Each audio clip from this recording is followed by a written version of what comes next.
அது ஒரு புகைவண்டி நிலையம். அங்கே ஒருத்தர் காலார நடந்து வந்துக்கிட்டு இருந்தார். அவர் தன்னுடைய வீட்டில் உட்காந்து ரொம்ப நேரம் எழுதுவார். எழுதுகிற நேரம் போக மற்ற நேரங்களில் தம்முடைய சொந்த வயல்களில் வேலை பார்ப்பார். அது முடிஞ்சதும் என்ன பண்ணுவார்னா, பக்கத்தில் இருக்கிற புகைவண்டி நிலையத்துக்கு போவார். அங்கே கொஞ்ச நேரம் அப்படியே காலார நடந்து வருவார். இது அவருடைய அன்றாட வழக்கம். அன்னைக்கு அது மாதிரி தான் அவர் நடந்து வந்துக்கிட்டு இருக்கிறார். அந்த சமயத்தில் அங்கே நடைமேடையில் ஒரு அம்மையார் நின்றுட்டு இருக்கிறாங்க. இவரை கண்டதும் கையை தட்டி கூப்பிட்டாங்க. இங்கே கொஞ்சம் வர முடியுமா அப்படின்னாங்க. இவர் போனார். என்னங்கன்னு விசாரித்தார். அந்த அம்மையார் விவரம் சொன்னார். ஐயா, நானும் என்னுடைய வீட்டுக்காரரும் இங்கே வந்தோம். அதுவும் நிற்கிதே, அந்த ரயிலில் ஏறி ஊருக்கு போகணும்.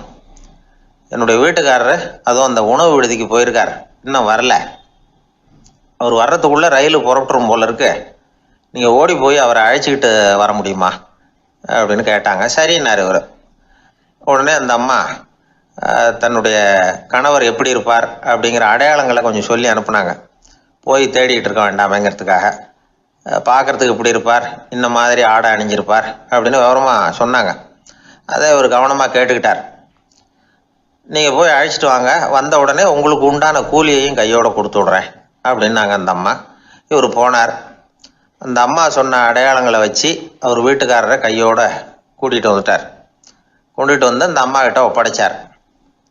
உடனே அவரும் ஏற்கனவே சொன்ன பிரகாரம் அவருக்கான கூலி பணத்தையும் கொடுத்தாங்க. அவரும் எதுவும் மறுப்பு சொல்லாமல் அதை வாங்கிக்கிட்டார். வாங்கிக்கிட்டு திரும்பினார். அந்த சமயத்தில் எதிரில் வந்த ஒருத்தர் அவர் அடையாளம் கண்டுபிடிச்சிக்கிட்டார். அவங்க ரெண்டு பேரும் பேசிக்கிறது இவங்க காதில் விழுந்தது.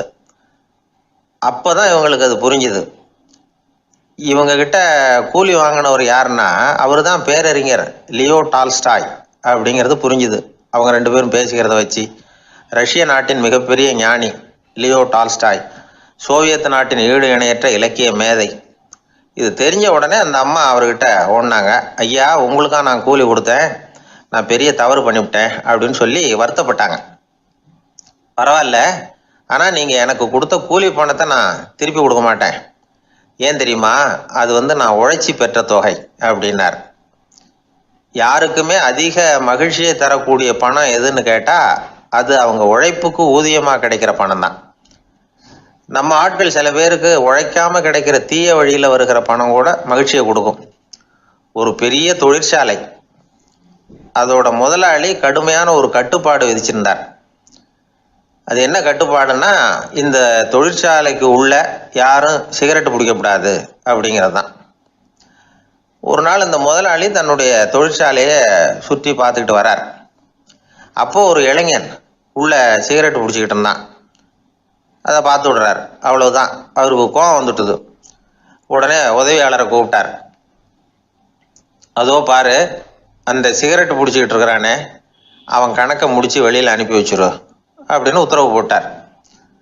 அது பிரகாரம் உடனே அவனை அழைச்சிட்டு போய் கணக்கு பார்த்து சம்பள பாக்கி, அப்புறம் உதவித்தொகை எல்லாத்தையும் மொத்தமாக கையில் கொடுத்து வெளியில் அனுப்பி வச்சுட்டாங்க. அவன் பணத்தோடு வெளியில் வந்தான். ஏதோ யோசனை பண்ணபடியே நின்றுக்கிட்டு இருந்தான். அவன், என்னப்பா யோசிக்கிற அப்படின்னாரு எதிரில் வந்தவர். இவன் சொன்னான், ஒன்றும் இல்லை, என்னோட நண்பன் ஒருத்தனை பார்க்கறதுக்காக உள்ளே போனேன். பேர் என்னன்னு கேட்டுட்டு ஒரு 50,000 ரூபா பணத்தையும் கொடுத்து வெளியில் அனுப்பி வச்சுட்டாங்க. அதுதான் ஏன்னு புரியல, யோசனை பண்ணிக்கிட்டு இருக்கிறேன் அப்படின்னு நானாக்குவேன். அதனால் நாம் உழைச்சி சம்பாதிக்கிற பணம் தான் உயர்வு, சும்மா வர்ற பணம்லாம் மகிழ்ச்சியை தராது அப்படிங்கிறத புரிஞ்சுக்கணும். அப்பேற்பட்ட ஞானி ரஷ்ய மேதை அவர் பாருங்க, அந்த பணத்தை வாங்கின பணத்தை திருப்பி கொடுக்க மாட்டேன்னு விட்டார். ஏன்னா அது உழைத்து பெற்ற தொகை, அதை நான் கொடுக்க மாட்டேன்னார். அதனால் நமக்கு செல்வம் சேர்க்கறது பெருசு இல்லை, அந்த சேருகிற செல்வம் நமக்கு மகிழ்ச்சியை கொடுக்கணும். அதுக்கு என்ன வழின்னா, நாம் உழைத்து சம்பாதிக்கணும் அப்படிங்கிறத அதிலிருந்து புரிஞ்சிக்க வேண்டியது ரொம்ப அவசியம். அதனால் உழைப்போம் உயர்வோம், இதுதான் வெற்றியின் ரகசியம். ஒரு ஊரில் ஒரு மன்னர் இருந்தார். ஒரு நாள் அவருடைய அரசவைக்கு ஒரு ஓவியன் வந்தான். அவன் சீனா தேசத்திலிருந்து வந்தவன், தாவோ சிந்தனையாளன். அவன் அங்கே மன்னர் முன்னாடி நிற்கிறான். யாரும் செய்ய முடியாத ஒரு காரியத்தை என்னால் செய்ய முடியும்னா, இவன் இப்படி சொன்னதை கேட்டதும் ஏற்கனவே அங்க இருந்த அரசவை ஓவியன் ஒருத்தனுக்கு கோபம் வந்துட்டுது. இதோ பாரு, இப்படிலாம் பேசக்கூடாது, நான் வேணும்னா உன்னுடைய சவாலை ஏத்துக்கிறேன் அப்படின்னா. நாம 2 பேரும் ஓவியம் தீட்டுவோம், அதை பார்த்துட்டு நம்ம 2 பேர்ல யாரு சிறந்த ஓவியன் அப்படிங்கிறத மன்னரே தீர்மானம் செய்யட்டும், என்ன சொல்ற அப்படின்னு கேட்டான் அவன். அவனும் சரின்னு ஒத்துக்கிட்டான். போட்டி ஆரம்பமாச்சு. அரசர் அவங்களுக்கு 2 சுவர்களை ஒதுக்கி கொடுத்தார். 6 மாச காலம் அவகாசம் கொடுத்தார். 2 ஓவியர்களும் அவங்கவங்க வேலையை ஆரம்பிச்சாங்க. இரவு பகலா வேலை செய்ய ஆரம்பிச்சுட்டாங்க. 6 மாசம் முடிஞ்சது. அரசர் வந்து பார்த்தார். முதல்ல தன்னுடைய அரசவை ஓவியர் தீட்டி இருந்த ஓவியத்தை பார்த்தார். ரொம்ப பிரமாதமா இருந்தது, பாராட்டினார். இதோ பாரு, உன்னுடைய ஓவியம் அற்புதமா இருக்கு, உயிரோட்டம் உள்ளதா இருக்குது, கலையின் உச்சமே இதுதான், இதை விட சிறந்த ஒரு ஓவியத்தை வேற யாராலையும் படைக்க முடியாது அப்படின்னார். அதுக்கப்புறம் அந்த சீன ஓவியன் கிட்ட போனார். எங்க உன்னுடைய ஓவியம்னு கேட்டார். திரைச்சீலையை விலக்கி விட்டு பாருங்கன்னா. மன்னர் வந்து அந்த திரைச்சீலையை விளக்குனார். உள்ள வந்து ஓவியம் இருக்க வேண்டிய இடம் கண்ணாடி மாதிரி தெரிஞ்சுது. அவன் அந்த 6 மாச காலமா அந்த சுவரை வந்து தேய்ச்சி தேய்ச்சி கண்ணாடி மாதிரி ஆக்கி வச்சிருக்கிறான். அதுக்கு நேராக எதிர் சுவரில் அரசவை ஓவியம் தீட்டின ஓவியம் இருக்கு. அது எதிரில் இருந்த இந்த கண்ணாடியில பட்டு பிரதிபலிக்குது. மன்னர் யோசனை பண்ண ஆரம்பிச்சார். அப்புறம் அந்த சீன ஓவியனை பார்த்து கேட்டார். இதை பாரு, நீ என்னுடைய ஆளை வந்து தோற்கடிச்சுட்ட அப்படிங்கிறதுல சந்தேகம் இல்லை, ஆனாலும் எங்களை ஏமாத்தி இருக்கிற, எந்த ஓவியமும் நீ வரையிலையே அப்படின்னார். அரசே, இதுதான் உண்மையான ஓவியம், உயிருள்ள ஓவியம். இது வந்து மனோபாவங்களை பிரதிபலிக்கும், மாறுகின்ற காலங்களை அப்படியே காட்டும் அப்படின்னா அந்த சீன ஓவியன்.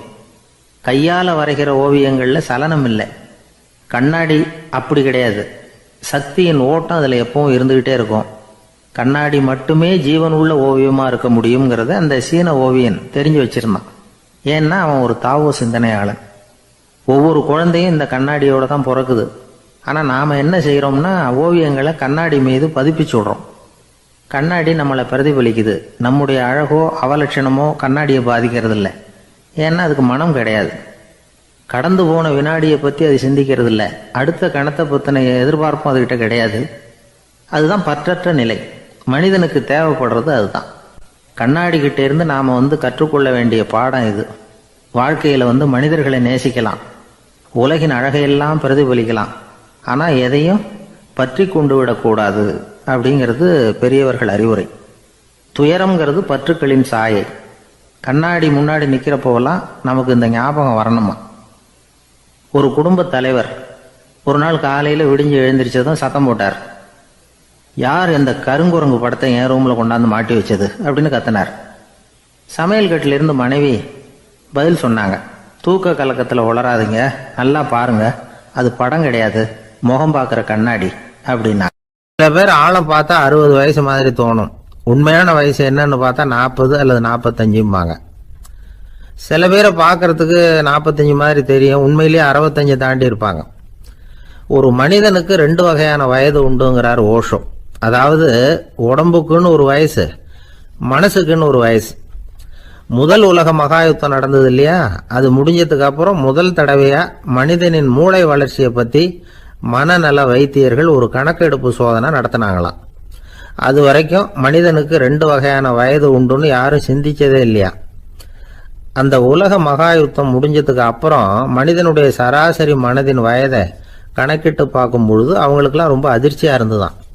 ஏன்னா அது ரொம்ப பின்தங்கிய நிலையில இருந்திருக்கு, வளர்ச்சி அடையாத நிலையில இருந்திருக்கு. அவங்க கண்டுபிடிச்ச பிரகாரம் அப்போ மனசோட சராசரி வயசு என்ன தெரியுமா, 14.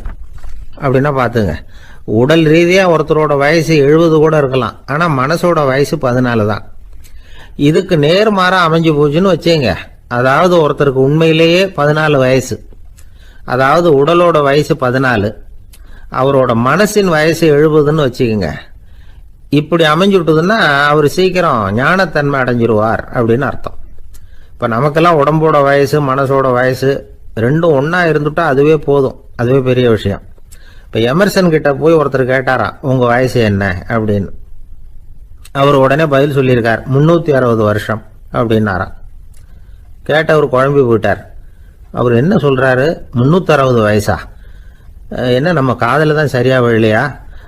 எமர்சன் எப்பவும் உண்மையை பேசுகிற ஒரு சிறந்த அறிவாளி, அவர் இப்படிலாம் பொய் சொல்ல மாட்டாரே அப்படின்னு ஒரு யோசனை பண்ணிக்கிட்டே இவர் மறுபடியும் அவர் கிட்ட போனாராம். ஐயா, நீங்கள் சொன்னது சரியா என் காதில் விழலை, அதனால் மறுபடியும் கேட்குறேன், உங்கள் வயசு என்ன அப்படின்னாராம். எமர்சன் மறுபடியும் சொல்லியிருக்கிறார் 360 வருஷம்னு. வந்தவருக்கு உண்மையிலேயே அதிர்ச்சியாக போட்டுது. அதுக்கப்புறம் மெதுவாக ஆரம்பிச்சாராம். ஐயா, நீங்கள் சொல்கிறத என்னால் ஏற்றுக்க முடியாது.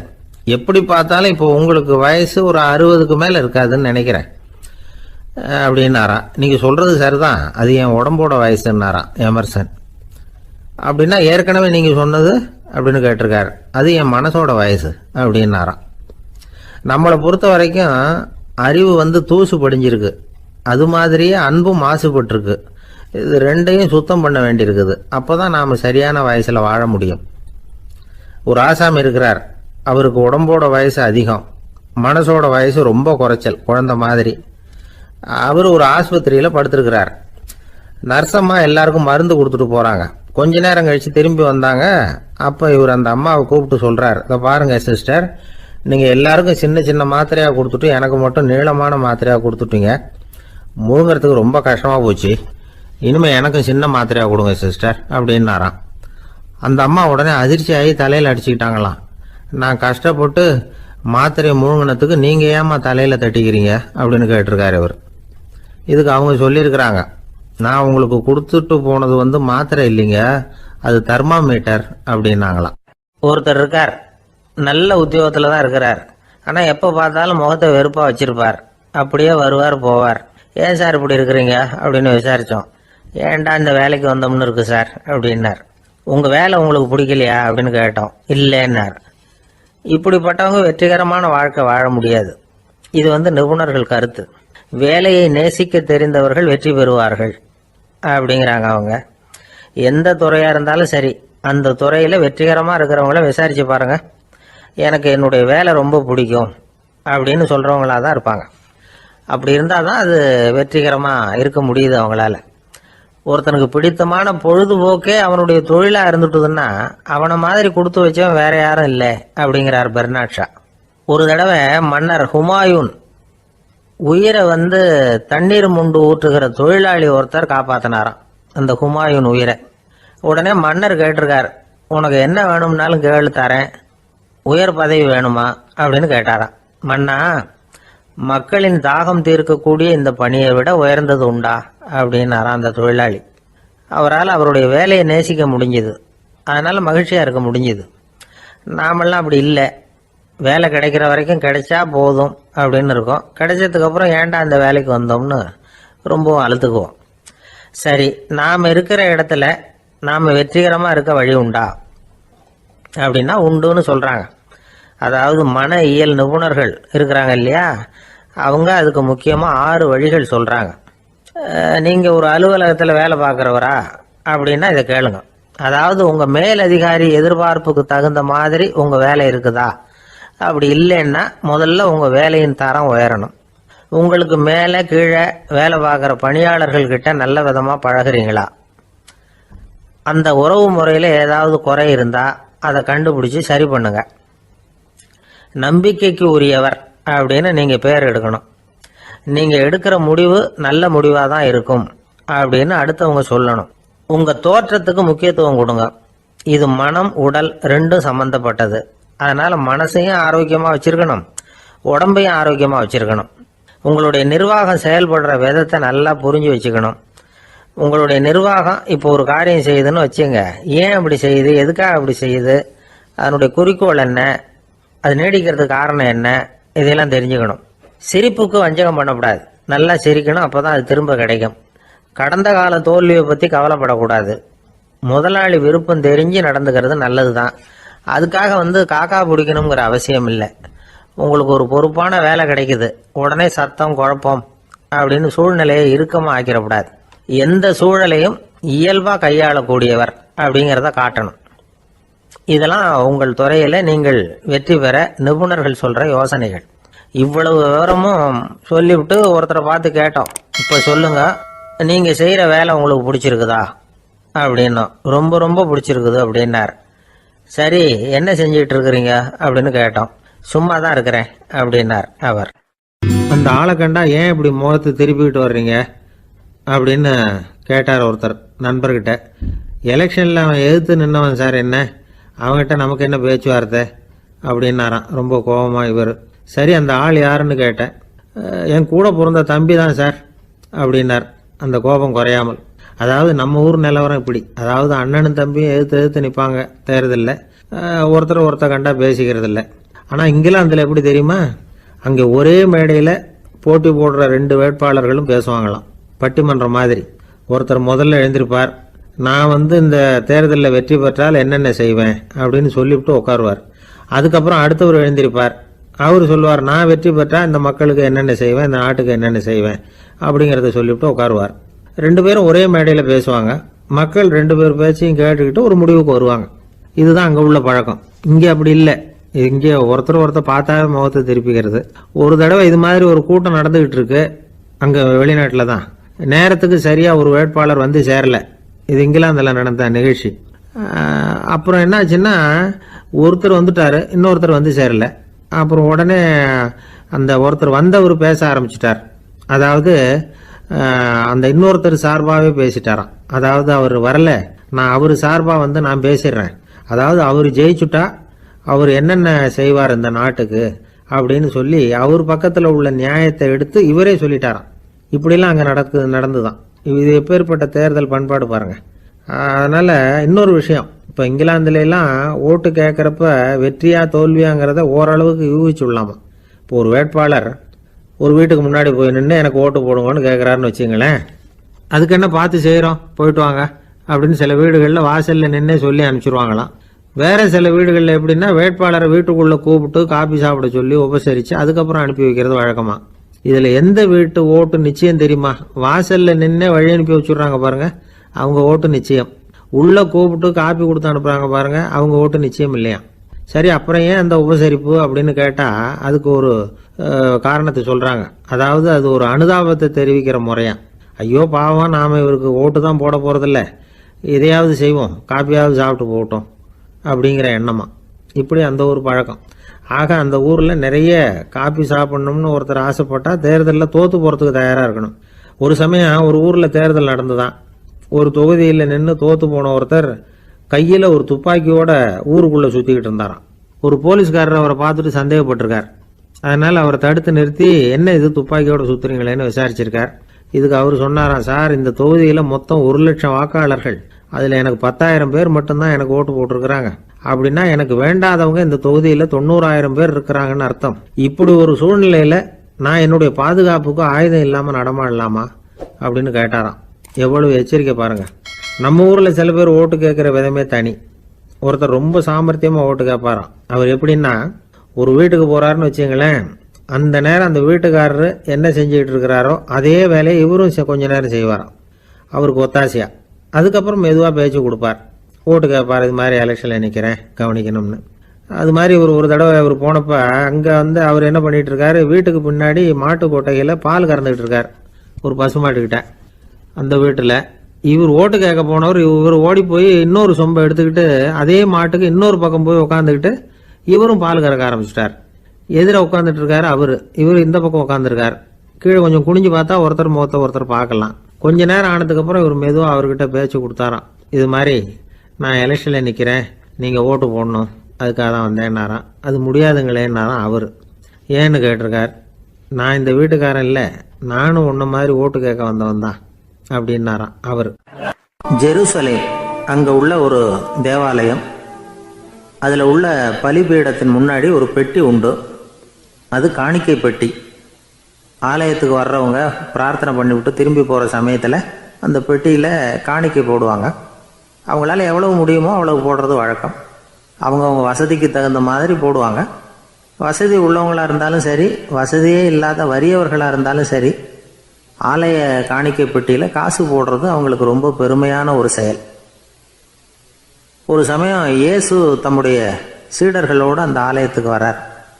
அங்கே உட்காந்து ரொம்ப நேரம் வழிபாடு பண்ணிகிட்டு இருக்கிறார். சீடர்களும் அந்த ஜபத்தில் கலந்துக்கிட்டாங்க.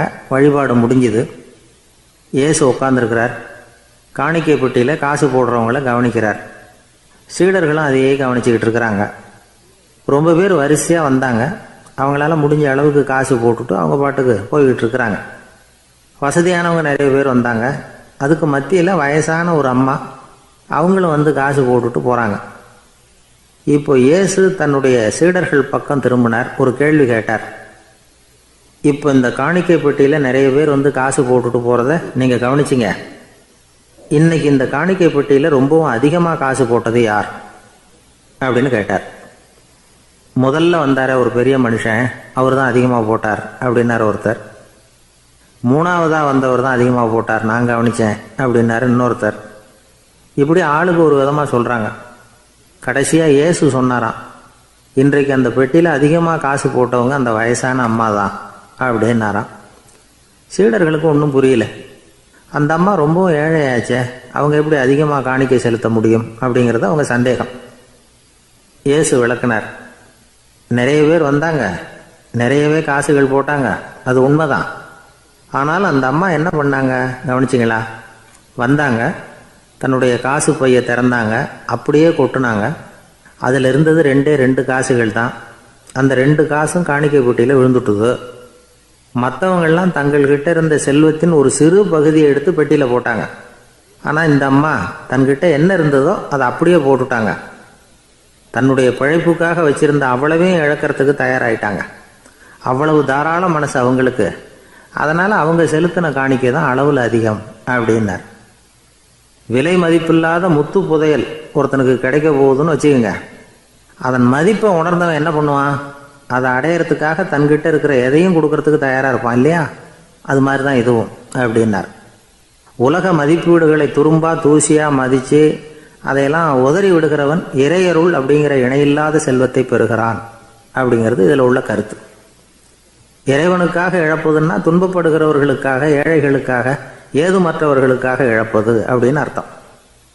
உங்கள் அயலானுக்கு நீங்கள் என்ன உதவி செய்தாலும் அதை எனக்கே செய்கிறீர்கள் அப்படின்னு இயேசு சொல்லியிருக்கிறார். அடுத்தவங்களுக்கு உதவணுங்கிற குணம் இன்னைக்கு ரொம்ப குறைஞ்சி போச்சு. ஒருத்தன் வாழைப்பழத்தோல் வழுக்கி கீழே விழுந்துட்டான்.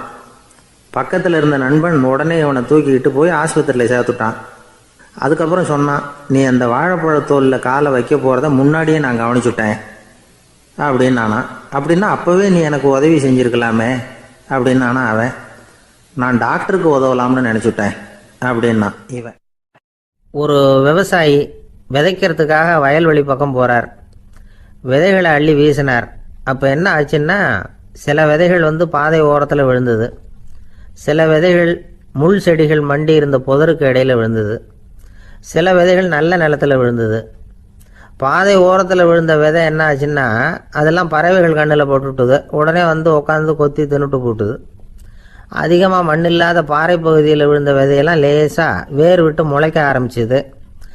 அதுக்கப்புறம் வேர் கீழேயும் ஆழமாக போக முடியல, மேலேயும் சூரிய வெப்பம் அதிகம் தாங்க முடியல, எல்லாம் காஞ்சி கருகி போட்டுது. புதர் பகுதியில் சில விதைகள் விழுந்தது இல்லையா, முள் செடிகள் காடாக மண்டி போயிருந்தது. அதனால் முளைச்சி வர்ற செடிக்கு நெருக்கடி அதிகமாக போட்டுது, சரியாக வளர முடியல, விளைச்சலும் சரியா இல்லை. நல்ல நிலத்தில் விழுந்த விதைகள் மட்டும் நல்லா முளைச்சிது, நல்லா வளர்ந்தது, விளைச்சலும் பிரமாதமாக இருந்தது. இந்த கதையை சொல்லிவிட்டு கேட்க செவியுள்ளோர் கேட்கட்டும் அப்படிங்கிறார் இயேசு பெருமான். ஆமாம், இயேசு கடலில் நின்ற படகு ஒன்றில் உட்காந்துருக்கிறார். கடற்கரையில் ஏராளமான மக்கள் உட்காந்துருக்கிறாங்க. அந்த சமயத்தில் தான் இயேசு வந்து ஓமைகள் மூலமாக மக்களுக்கு பல உண்மைகளை சொல்லிகிட்டு இருக்கிறார். மக்கள் அந்த கதையை கேட்டுட்டு ஒன்றும் புரியாமல் முழிக்கிறாங்க. அதை கவனித்த இயேசு அந்த ஓமையை விளக்க ஆரம்பித்தார். இதில் அந்த விதைக்கிறவர் தான் இறைவன். அவருடைய வார்த்தைகளை விதைக்கிறார். அந்த வார்த்தைகளை கேட்கிற மக்கள் அந்த விழுந்த விதைகள் மாதிரி 4 வகையானவர்கள். சில பேர் பாதை ஓரத்தில் விழுந்த விதைகள் மாதிரி. இறைவன் வார்த்தைகளை அவங்க கேட்குறாங்க, ஆனால் தீய எண்ணங்கள் செய்கைகள் மூலமாக விதைக்கப்பட்ட வார்த்தைகள் அழிஞ்சு போடுது. இறைவன் வார்த்தைகளை கேட்ட உடனே மகிழ்ந்து போய் உடனே சில பேர் அதை ஏற்றுக்கிறாங்க. இவங்கெல்லாம் அந்த பாறை பகுதியில் விழுந்த விதைகள் மாதிரி. அதனால் இவங்கெல்லாம் வேறு இல்லாதவங்க. கொஞ்ச காலத்துக்கு இறை வார்த்தைகளுக்கு கீழ்ப்படிந்து நடப்பாங்க. அதனால் ஏதாவது இடைஞ்சல் ஏற்பட்டால் உடனே தடுமாறுவாங்க. தங்கள்கிட்ட இருக்கிற நல்ல பண்புகளை விட்டுட்டு பாவ வழிகளுக்கு போயிடுவாங்க. முள் செடிகளுக்கு இடையில் விழுந்த விதைகள் மாதிரி உள்ளவங்க யாருன்னா, இவங்களுக்கு உலக கவலை உண்டு, செல்வத்தின் மீது மயக்கம் உடையவர்கள், உலக ஆசைகள் இவங்களுக்குள்ள பூந்துடுறதுனால அங்கே இருக்கிற நல்ல பண்புகள் மறைஞ்சு போயிடுது. அதனால் அவங்களும் உபயோகம் இல்லாதவங்களா ஆயிடுறாங்க. நல்ல மனிதர்கள் நல்ல நிலத்தில் விழுந்த விதைகளுக்கு ஒப்பானவர்கள். இவங்க இறை வார்த்தையை கேட்குறாங்க, அதை ஏற்றுக்கிறாங்க, அவங்களும் நல்லபடியாக வாழுறாங்க, அடுத்தவங்களுக்கும் உபயோகமாக இருப்பாங்க. இதுதான் இயேசு சொன்ன விளக்கம். நல்ல வார்த்தைகளை கேளுங்கள், நல்ல வார்த்தைகளை ஏற்றுக்கொள்ளுங்கள், அடுத்தவங்களுக்கு உபயோகமாக இருங்க. இதுதான் பெரியவங்கள்லாம் நமக்கு சொல்லுகிற உபதேசம். ஒரு அப்பா தன்னுடைய மகனுக்கு உபதேசம் பண்ணார். இதை பாருப்பா, நல்ல வார்த்தைகளை கேட்கணும், எப்போதுமே மகன் அப்பா பேச்சை கேட்கறது நல்லது அப்படின்னாராம். நீ ஏதாவது ஒரு தப்பு பண்ணால் என் தலையில் ஒரு முடி நரைச்சி வெள்ளையாக போடும்பா, நீ செய்கிற ஒவ்வொரு தப்புக்கும் என் தலையில் ஒவ்வொரு முடி வெள்ளையாயிடும் அப்படின்னாராம். பையன் யோசிச்சான், அப்பா இப்போ தான் எனக்கு புரியுது, தாத்தாவோட தலைமுடி பூராவும் வெள்ளையாக இருக்கிறதுக்கு என்ன காரணம்ங்கிறது எனக்கு இப்போ தான் புரியுது அப்படின்னானா. ஐயா, உங்கள் பேரை தொடர்ந்து தினம் கேட்டுக்கிட்டு இருக்கிறேன் அப்படின்னார் ஒருத்தர். தொடர்ந்து கேட்குறீங்களே, உங்களுக்கு காது வலிக்கலையா அப்படின்னு கேட்டோம். பேசுகிற உங்களுக்கே வாய் வலிக்கல அப்படிங்கிறப்போ கேட்குற எங்களுக்கு எப்படி காது வலிக்கும் அப்படின்னார். நம்ம உடம்புல ஒரு அதிசயம் என்ன தெரியுமா? ரொம்ப நேரம் நாம் நடக்கிறோம்னு வச்சுக்கோங்க, கால் வலிக்கும். ரொம்ப நேரம் வேலை செஞ்சால் கை வலிக்கும், உடம்பு வலிக்கும். ரொம்ப நேரம் பார்த்துக்கிட்டே இருந்தால் கண்ணு வலிக்கும். ரொம்ப நேரம் பேசிக்கிட்டே இருந்தால் வாய் கூட வலிக்கும். ஆனால் ரொம்ப நேரம் கேட்டுக்கிட்டே இருக்கிறதுனால காது வலிக்கிறது இல்லை. அதனால் கேட்கறதுக்கு முக்கியத்துவம் கொடுத்தாங்க நம்ம பெரியவங்க. திருவள்ளுவர் தேவையில்லாமல் வார்த்தைகளை உபயோகப்படுத்த மாட்டார். ஒரு திருக்குறள்னு எடுத்துக்கிட்டாவே அதில் மொத்தம் 7 வார்த்தைகள், அவ்வளவுதான். அப்படி 7 வார்த்தைகள் மட்டுமே உள்ள ஒரு திருக்குறளில் வள்ளுவர் ஒரே வார்த்தையை 5 தடவை உபயோகப்படுத்தியிருக்கிறார், திரும்ப திரும்ப பயன்படுத்தியிருக்கிறார். அப்படின்னா அதை எந்த அளவுக்கு வலியுறுத்தி சொல்கிறார் அப்படிங்கிறத நாம் புரிஞ்சுக்கணும். அது என்ன குறள்? செல்வத்துள் செல்வம் செவிச்செல்வம், அச்செல்வம் செல்வத்துள் எல்லாம் தலை. செவிச்செல்வம்ங்கிறது அவ்வளவு முக்கியமானது. கற்றலின் கேட்டல் நன்று. அதிகம் கேட்கணுங்கிறதுக்காகத்தான் எவ்வளவு கேட்டாலும் காது வலிக்கிறது இல்லை. குறைச்சலாக பேசணும், அதிகமாக கேட்கணும். இன்னொரு விஷயம் கவனிங்க, நம்ம உடம்புல கண்ணுக்கு மூடி இருக்குது, எதையாவது நாம் பார்க்க விரும்பலைன்னா உடனே கண்ணை மூடிக்கலாம். நம்ம வாய்க்கு மூடி இருக்குது, பேச விருப்பம் இல்லையா, வாயை மூடிக்கலாம். மூக்குக்கு கூட மூடிக்கிற வசதி இருக்குது, எதையாவது முகர விருப்பம் இல்லையா, மூச்சை அடக்கிக்கலாம். ஆனால் பாருங்கள், காதுக்கு மூடி கிடையாது, அதை கையால் தான் மூட முடியும். யார் என்ன சொன்னாலும் அது நல்லதோ கெட்டதோ காதில் விழுந்துக்கிட்டு தான் இருக்கும். அறிவு தான் நல்ல விஷயங்களை எடுத்துக்கிட்டு கெட்ட விஷயங்களை விட்டுடணும். நல்ல கருத்துக்கள் நம்ம காதில் நிறைய விழுந்துக்கிட்டே இருக்கணும். அதை கேட்டு நாம் நல்லபடியாக வாழணுங்கிறது தான் படைப்பின் விருப்பம். ஆன்மீகவாதிகள் கூட ஒன்று சொல்லுவாங்க, அதாவது ஆன்மீக பாதையில் நீங்கள் முன்னேறணும்னா முதல்ல சிரவணம் செய்யணும்பாங்க. அதாவது பெரியவங்க சொல்கிற நல்ல கருத்துக்களை கேட்கணும் அப்படின்னு அதுக்கு அர்த்தம். அதனால் யார் நல்ல கருத்துக்களை சொன்னாலும் அதை காது கொடுத்து கேளுங்க. இவ்வளவு கருத்துக்களையும் நம்ம நேயர் ஒருத்தர்கிட்ட சொல்லிகிட்டு இருந்தோம். அவரும் சரி சரின்னு தலையாடிக்கிட்டே இருந்தார். அப்புறம் சொன்னார், நீங்கள் சொல்கிறது சரிதான் சார், காதுக்கு மூடி இல்லைங்கிறது ரொம்ப சரி, அதனால தான் உங்கள் தகவல் கூட நாங்கள் விரும்புகிறோமோ இல்லையோ தினம் காதில் விழுந்துக்கிட்டு இருக்குது அப்படின்னார். எங்களுக்கு ரொம்ப பெருமையாக இருந்தது. அப்படியா அப்படின்னோம். ஆனாலும் என்ன மாதிரி சில பேர் நீங்கள் தகவல் சொல்கிற சமயத்தில் காதில் மூடி இல்லையேன்னு சொல்லி கவலைப்படுறதில்ல சார் அப்படின்னார். ஏன்னு கேட்டோம். காதை மூடுறதுக்கு தானே வசதி இல்லை, ரேடியோவை மூடுறதுக்கு வசதி இருக்குதுல்ல, அதனால் டக்குன்னு அதை மூடி வச்சுருவோம் அப்படின்னார். தேசத்து மேலேயும் தாய்மொழி பேர்லையும் செலுத்துற அன்புக்கு அபிமானம்னு பேர். தேசாபிமானம்னு சொல்றமே இதுதான். ஒரு கணவன் மனைவி பேர்ல காட்டுற அன்புக்கு காதல்னு பேரு, கடவுள் பேர்ல செலுத்துற அன்புக்கு பக்தின்னு பேரு.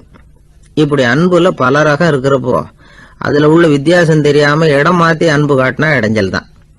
சரி, இந்த அன்பை பத்தி விஞ்ஞானம் என்ன சொல்லுது தெரியுமா? இதயத்தை பாதுகாக்கிறதுக்கு முக்கியமா தேவைப்படுற ஒண்ணு இந்த அன்புதான்னு சொல்லுது. நெதர்லாந்து விஞ்ஞானிகள் இதை ஆராய்ச்சி பண்ணியே கண்டுபிடிச்சிருக்கிறாங்க. கொஞ்சம் முயல் குட்டிகளை 2 பிரிவா பிரிச்சாங்க. 2 குரூப்புக்கும் கொழுப்பு அதிகமா உள்ள ஆகாரத்தையே கொடுத்துக்கிட்டு வந்தாங்க. ஆனா ஒரு குரூப்புக்கு வெறுமன ஆகாரத்தை கொடுத்ததோட சரி, இன்னொரு குரூப் முயல்களுக்கு ஆகாரம் கொடுத்ததோட நிறுத்திக்கல. அதுக்கு முன்னாடி கூண்டுகளை திறந்து விட்டு முயல்களை கொஞ்ச நேரம் எடுத்து கொஞ்சி விட்டு அதுக்கப்புறமா ஆகாரம் கொடுத்தாராம் ஆராய்ச்சியாளர். இந்த குரூப்புக்கு இதய பாதிப்பு 60% குறைச்சலா இருந்துதான். சில நோயாளிகளுக்கு ஹார்ட் அட்டாக் வந்தாலும் அதை தாங்கிக்கிட்டு குணமாகிற சக்தி அதிகமா இருக்குது. இது எப்படின்னு ஆராய்ச்சி பண்ணி பார்த்துருக்குறாங்க. அவங்க எல்லாம் மனைவி தன் பேர்ல ரொம்ப அன்பா இருக்கிறதாக நினைக்கிறவங்களா இருக்கிறாங்களாம். இதய நோயாளிகள் பல பேரை சந்திச்சு இதய நோய் ஏற்பட என்ன காரணம்னு கேட்டிருக்கிறாங்க. அவங்க சொன்ன காரணம்லாம் சாப்பாடு சம்பந்தமா இல்லையா, மனைவி அன்பா இல்ல, இப்படிப்பட்ட காரணத்தை தான் சொல்றாங்களாம். அதனால இதயத்தை பாதுகாக்கணும்னு நினைக்கிறவங்க அடுத்தவங்க அன்பா இருக்கிறது மாதிரி பாத்துக்குங்க, அதுதான் முக்கியம். ஒருத்தர் முகம் பூரா பிளாஸ்டரி போட்டுட்டு வந்தார், ரொம்ப கோபமா. என்னங்க ஆச்சுன்னு விசாரிச்சேன். எல்லாம் உங்களால தான் சார்னார். விவரமா சொல்லுங்களேன். என்ன உங்க தகவலை கேட்டுட்டு ஒரு பூனைக்குட்டியை கையில எடுத்தேன், அன்பா அதை தடவி கொடுக்கறதுக்காக. ஆனா அது முந்திக்கிட்டது, அது என் முகத்தை தடவி கொடுத்துட்டுது, முகம் பூரா நகை கீறல், அதுதான் இப்படி அப்படின்னார். ஒரே ஒரு ஊர், அந்த ஊருக்கு பேரு கொடையாளிப்பட்டி. அந்த பேருக்கு தகுந்த மாதிரி தான் அந்த ஊர் மக்களும். யார் வந்து என்ன கேட்டாலும் இல்லைன்னு சொல்லாம கொடுப்பாங்க. கொடையாளிகள் நிறைந்த ஊர். இனாமா மட்டும் இல்லை, கடனாவும் பணம் கொடுப்பாங்க. யாருக்காவது அவசரமாக பணம் தேவைப்பட்டதுன்னு வச்சுக்கோங்க, அந்த ஊருக்கு போய் வாங்கிக்கலாம். பத்திரம் தேவையில்லை, சாட்சி தேவையில்லை, ஜாமீன் தேவையில்லை, எந்த உத்தரவாதமும் கேட்காம பணம் கொடுத்துருவாங்க. நம்மளால் ஒருத்தனுக்கு பணம் தேவைப்பட்டது, சொந்த பந்தமெல்லாம் கேட்டு பார்த்தா யாரும் கொடுக்குற வழியாக தெரியல. எல்லாரும் அவங்கவுங்க சௌரியத்தை பார்க்குறவங்க, அடுத்தவங்க சௌரியத்தை பற்றி கவலைப்படாதவங்க. இவன் எல்லாரையும் கேட்டு பார்த்துட்டு சோர்ந்து போய் உக்காந்துட்டான். அந்த நேரம் தான் கொடையாளிப்பட்டியை பற்றி கேள்விப்பட்டான்.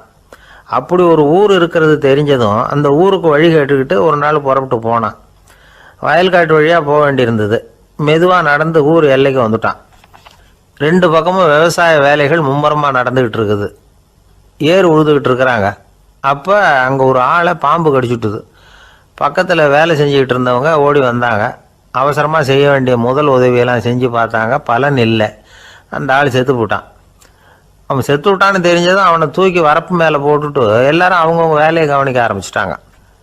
அங்கே ஒரு ஆள் இவனை பார்த்து சொன்னான், ஐயா, நீங்கள் போகிற வழியில் இவன் சொந்தக்காரன் இவனுக்கு சோறு கொண்டுகிட்டு வருவான், இவன் இங்கே செத்து விட்டான்னு அவங்ககிட்ட சொல்லிவிடுங்க அப்படின்னா.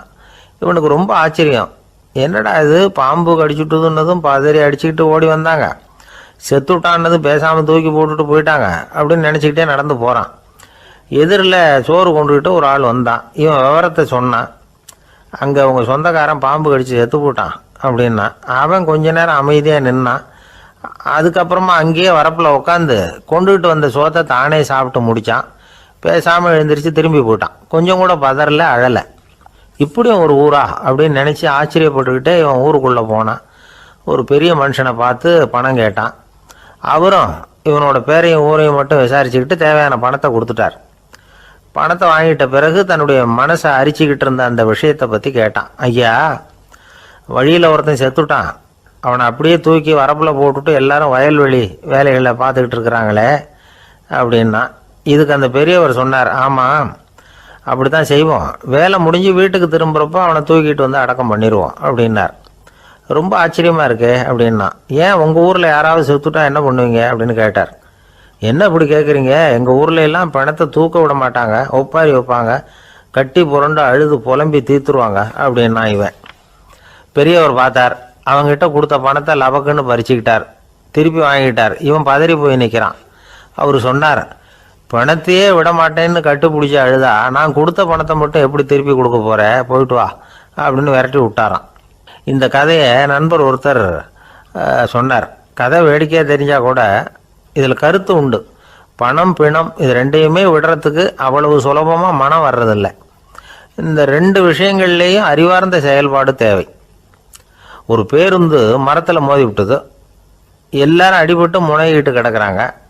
டிரைவர், கண்டக்டர் இவங்களுக்கும் அடி, அவங்களும் ஒரு பக்கம் கிடக்கிறாங்க.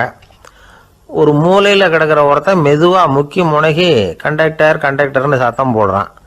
கண்டக்டர் மெதுவாக நகர்ந்து அவங்ககிட்ட போய் என்னன்னு விசாரிக்கிறார். அவன் ரொம்ப சிரமப்பட்டு வாயை திறந்து ஒரு 15 காசு சில்லற பாக்கி அப்படின்னானா. ஒருத்தர் ரொம்பவும் மகிழ்ச்சியாக வந்துக்கிட்டு இருந்தார். என்ன விஷயம்னு விசாரித்தேன். நான் தோற்று போயிட்டேன், அதுதான் மனசுக்கு மகிழ்ச்சியாக இருக்குது அப்படின்னார். எனக்கு இது ரொம்ப ஆச்சரியமாக போச்சு. இந்த உலகத்தில் தோற்று போகிறவங்க யாரும் மகிழ்ச்சியாக இருக்கிறது இல்லை. அப்படி இருக்கிறப்ப இவர் இப்படி சொல்கிறாரே, எங்கே தோற்று போனீங்கன்னு கேட்டேன். அதுக்கப்புறம் தான் அவர் விவரமாக சொன்னார். என்னோட 5 வயசு குழந்தையோட நான் விளையாடிக்கிட்டு இருந்தேன். அந்த விளையாட்டில் என் குழந்தை ஜெயிச்சு விட்டுது, நான் தோற்று போயிட்டேன் அப்படின்னார் ரொம்ப உற்சாகமாக. நான் யோசித்து பார்த்தேன். அதாவது நாம் சின்ன குழந்தையாக இருக்கிறப்போ எந்த விளையாட்டில் கலந்துக்கிட்டாலும் அதில் நாம் தான் ஜெயிக்கணும்னு ஒரு வெறி நமக்குள்ளே இருக்கும். நம்மளை எதிர்த்து விளையாடுறவர் நல்லவரா கெட்டவரா, பெரியவரா சின்னவரா அப்படிங்கிறதெல்லாம் முக்கியம் கிடையாது. அவர் தோற்று போகணும், நாம் ஜெயிக்கணும், அதுதான் முக்கியம். எதிரியை சந்தோஷப்படுத்த விளையாடுகிற கலை அப்போ நமக்கு தெரியறதில்ல. வாழ்க்கையில் ஒரு பக்குவம் வந்ததுக்கு அப்புறம் வெற்றி பெறணுங்கிற மன அழுத்தம் போயிடுது. போட்டியில் ஜெயிக்கணுங்கிறத விட குழந்தையை சந்தோஷப்படுத்தணுங்கிறது முக்கியமாக போச்சு. ஜெயிக்கணுங்கிற வெறி ஓடி போட்டுது. ஒரு குழந்தையாக இருந்தப்போ நம்ம வளர்ச்சிக்கு உதவிய வெறி பெரியவனானதுக்கு பிறகு நமக்கு எதிரியாக மாறுது. அதை சரியான சமயத்தில் நாம் புரிஞ்சுக்கிட்டோம்னா போதும், நாம் பொழைச்சிக்கலாம். ஒவ்வொரு மனுஷனுமே வாழ்க்கையோட அடுத்த கட்ட வளர்ச்சியில் அடி எடுத்து வைக்கிற நேரத்தில் தன்கிட்ட இருந்து ஏதோ ஒரு குணத்தை அல்லது தன் குணம் இருந்த ஏதோ ஒரு உறவை நாம் இழக்கத்தான் வேண்டியிருக்குது. ஒரு கட்டம் வரைக்கும் உதவியாக இருந்த குணம் அடுத்த கட்டத்துக்கு தடையாக கூட மாறிடலாம். இந்த பரிமாண மாற்றத்துக்கு உள்ளாகிற ஒவ்வொருத்தரும் பிரத்யட்சமாக இதை உணர்றாங்க. ஆனால் பல பேர் எப்படின்னா பழசை திறந்துவிட்டு புதிய கொள்கைகளை உருவாக்கிக்கிறதுக்கு இஷ்டம் இல்லாமல் இருந்துடுறாங்க, அல்லது அப்படி செய்ய முடியாமல் தவிக்கிறாங்க. இதையெல்லாம் மீறி அந்த பழசை திறந்துட்டா அதை இழந்ததால் உண்டாகிற மன அழுத்தம் சில காலத்துக்கு வருத்திக்கிட்டு தான் இருக்கும், வேறு வழி இல்லை. ஆரோக்கியமான ஒரு முன்னேற்றத்துக்காக அந்த மன அழுத்தத்தை தாங்கிக்கத்தான் வேணும் அப்படிங்கிறாரு அந்த உலக புகழ்பெற்ற மேதை ஒருத்தர், இந்த ஸ்காட் பெக் அப்படிங்கிறவர். பிறந்த நாள் முதல் இதுதான் சரி அப்படின்னு கற்பிக்கப்பட்டு வந்த ஒவ்வொரு தத்துவத்தையும் தங்களுடைய வளர்ச்சிக்கு தகுந்த மாதிரி மாற்றி அர்த்தப்படுத்தி கொள்ள முடியாமல் வாழ்க்கை சூழல்ல அப்படியே அரைப்பட்டு தூளாகிறவர்கள் தான் ரொம்ப தவிக்கிறாங்களாம். இதுதான் அவருடைய கருத்து. பெரும்பாலும் மனிதர்களுடைய நடுத்தர வயசில், அதாவது 30 தாண்டுகிற சமயத்தில் தான் இந்த தவிப்பு உண்டாகுதான். இதை தான் மேற்கத்திய நாடுகளில் அடிக்கடி மிட் லைஃப் கிரைசிஸ் அப்படின்னு சொல்கிறாங்க. அப்பப்போ பழசையெல்லாம் தொலைச்சி விட்டு புதுசாக பிறக்கிறதுக்கு கற்றுக்கணும். ஒவ்வொரு நிமிஷத்தையும் அந்த நிமிஷத்துக்கு ஏற்ற சித்தாந்தம் கொண்டவர்களாக சந்திப்போம் அப்படிங்கிறார் அந்த உளவியல் நிபுணர். இப்படி பழகிக்கிட்டால் வாழ்க்கை இன்பமயம், இல்லைன்னா தவிப்பு மயம்தான். பழசை தொலைக்க முடியாதவர்களில் எத்தனையோ பேர் உண்டு, எத்தனையோ ரகம் உண்டு. அதில் வேடிக்கையான நண்பர்களும் உண்டு. ஒருத்தர் நண்பர் வீட்டுக்கு போனார். அவர் ஏதோ இனிப்பு பலகாரம் கொடுத்து சாப்பிட சொல்லியிருக்கிறாங்க அவங்க வீட்டில்.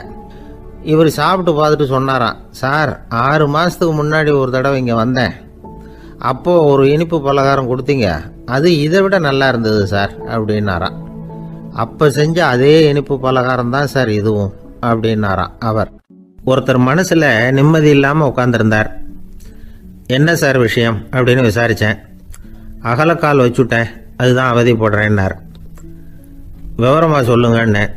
வீடு கட்டணும்னு ஆரம்பித்தேன், வேலை பாதியிலே நிற்கிது, கையில் பணம் இல்லை அப்படின்னார். இது மாதிரி ஆசாமிகள் பல பேரை நீங்கள் பார்த்துருக்கலாம். இவங்கெல்லாம் சுலபமாக மன அழுத்தத்துக்கு ஆளாயிடுறாங்க. மன உளைச்சல், அதாவது ஸ்ட்ரெஸ் அப்படின்னு சொல்கிறோமே, அதுக்கு அடிப்படையான சில காரணங்கள் உண்டு.